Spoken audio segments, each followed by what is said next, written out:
Hello again, everyone. Edwin Learnard back once again in this YouTube astrological segment. I'm going to be talking about astrology and the death of MLB legend Rickey Henderson. Rickey Henderson has died sadly after a battle of pneumonia. He died on December 20th, 2024 at the age, I believe, of 65 years old.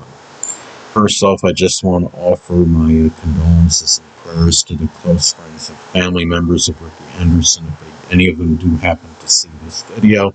And, Rickey Henderson, was a legendary Major League Baseball player. He had set the record for career stolen bases. He was a speedster. He may have arguably been the best leadoff hitter in MLB history. I'm going to talk a little bit about natal placements he has and transits that may have been tied in with his death. I'm going to talk about his life as well as a player. And look at his chart. Now, Rickey Henderson is a sun in Capricorn. He's got the moon in Gemini and Libra ascendant. Sun in Capricorn, basic fundamental character, can be very ambitious, career-oriented, industrious, consistent, structured, disciplined. And he's got that moon in Gemini, which is really, Gemini is about quickness and speed. He's got it in the 9th house of sports, go figure. And he was a speedster. He gained acclaim for being a great, legendary, base runner. You're talking about the moon in Gemini, this, the fastest moving planet, the fastest moving sign. And also, too, I noticed that the ruler of his 9th house also, which is Mercury, falls in the 3rd house, of Gemini, which is interesting because the 9th house is sports, the 3rd house is the house of Gemini. Gemini is associated with speed and quickness.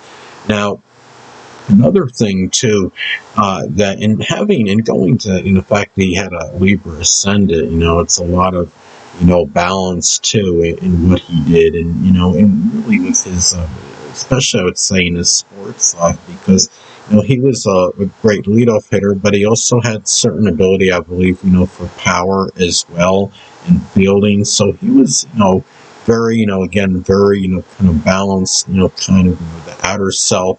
Very balanced, very, charming, I'm sure refined, diplomatic, tactful, having a Libra ascendant. And another thing, too, stood out to me, he's got Saturn in Sagittarius. And Saturn in astrology can be connected with the career and livelihood. So, and he had a career in sports. His sun conjoins it.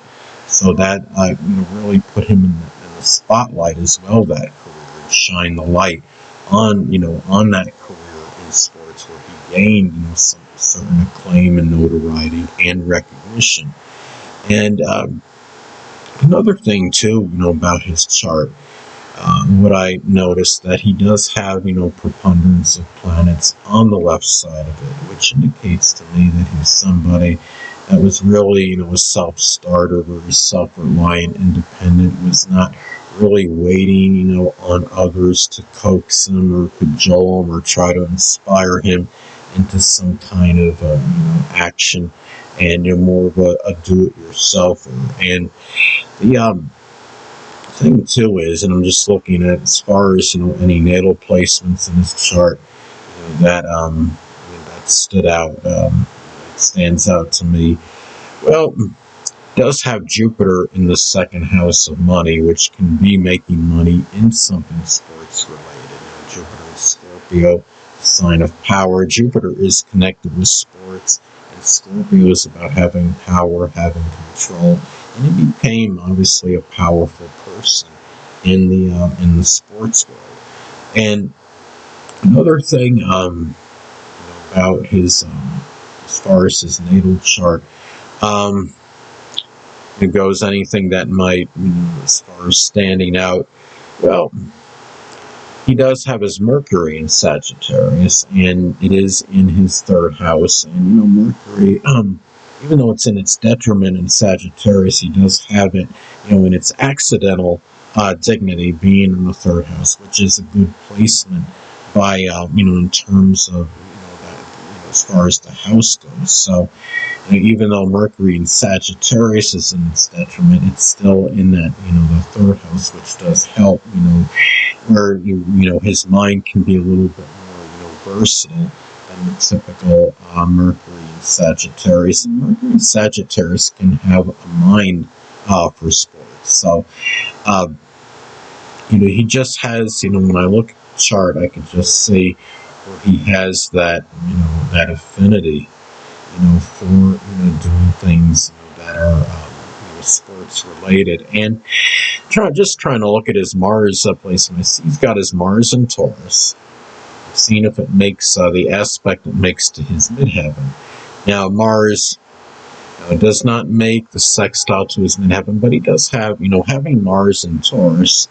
That shows where his actions can be very methodical, deliberate, and plotting. And the thing is too, when I look at his chart as well, he has the North Node in the first house, so it shows that is really his destiny really tied in with what he was able to project outwardly, which is his ascendant. The North Node is in Libra. And he does have the Libra ascendant. He has the ruler of his first house. The chart ruler is in the fourth house, so he likely brought a lot of that, that charming, diplomatic, tactful, balanced, cooperative Libra energy into matters with his home, his family life. People he was close to home with, matters with traditions. And another thing, I want to talk about, some natal placements, some transits that were tied in with his passing. Again, Rickey Henderson did die after a battle with pneumonia. Moon in Gemini, can give certain propensity toward, issues with pneumonia because the sign of Gemini is connected with that. He was also in his Mercury return, and Mercury is associated with pneumonia. And the thing too, looking at his chart and certain transits he had that were tied in with this. Now, the transit moon was not far from his Pluto, I don't believe, when he passed away, and that could indicate, the death of a soul. And he also was just days away from his solar return, I thought was interesting as well. And transit Sun was likely at 29 degrees Sagittarius, and 29 degrees is a degree of endings. And the Sun rules the life. Sagittarius is connected with sports, so it's like it will signify the end of a life, being known, being recognized for somebody associated with sports. And transit Sun was also close to his natal Saturn, which at least a loose conjunction to his natal Saturn, so that could indicate restrictions, limitations with the physical body, vitality and energy.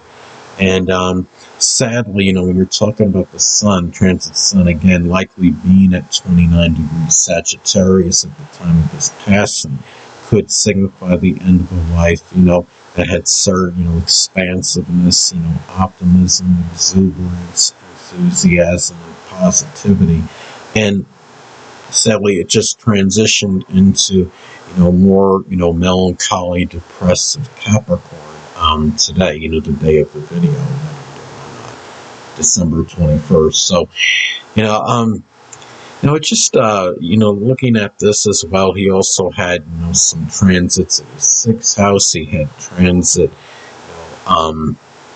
Neptune, in the sixth house. And I don't know if pneumonia can get worse due to a depleted immune system, but it wouldn't surprise me if it can. That's something you may want to confer on the internet.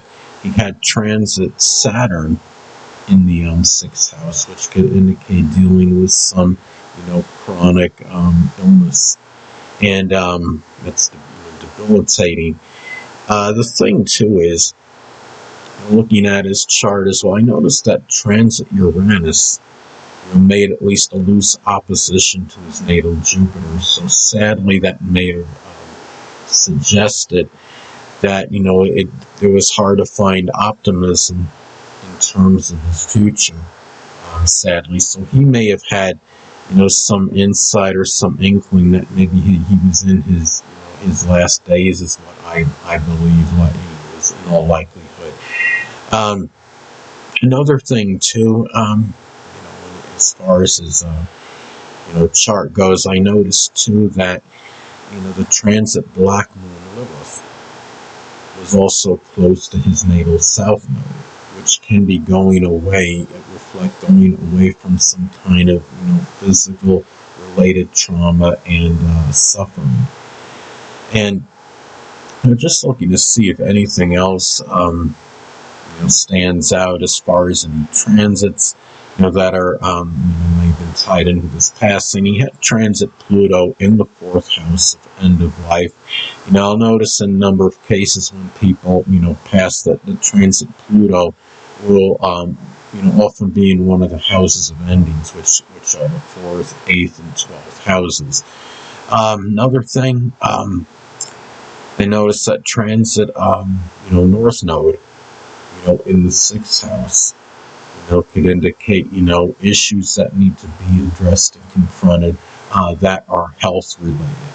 So and Pluto being North Node being in Aries, I don't know if he had any issues that were associated with the face or the head or the skull or even the brain, but that's what Aries is connected with. But it doesn't, it could just manifest in just health-related issues in general that have to be addressed and confronted with the transit of the North Node in the 6th house of health. So anyway, I'm trying to see if I see anything else that might have been tied in with his passing, that's significant or stands out to me. But this is pretty much it. And again, Rickey Henderson, I believe he played for the New York Yankees, and that was one of my teams. And it's sad when you hear about legendary athletes that pass on, and we know that there's nobody invincible or immune to to death and passing. And it's a shame 65 years old is still if that or whether you think he was 65 years old when he passed away, that's still below average for longevity. And it's sad him being a Capricorn, a sign of longevity.